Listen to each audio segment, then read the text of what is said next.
ના વિવિધ ભાગોની અંદર સરસ મજાનું બાળકોએ કોલાજ કર્યું છો ભાઈ. હાથનો પંજો. તમારે શું હતું બેન? જીભ. વાળ. તમારે પ્રિયાંશી બેન? વાળ. વાળ. તમારે નાક. જીભ નથી, દાંત હતા. વાળ. સરસ.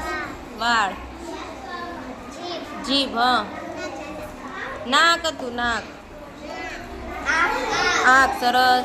જાનવી બેન? પગ. ગોઠણ. બતાડો તો દિવ્યા બેન, સરખું બતાવો.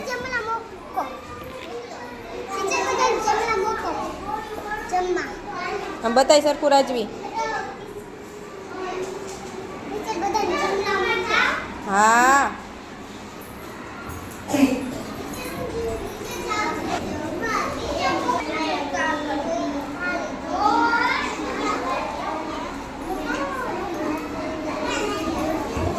કાવ્યા બેન ઝડપ કરો.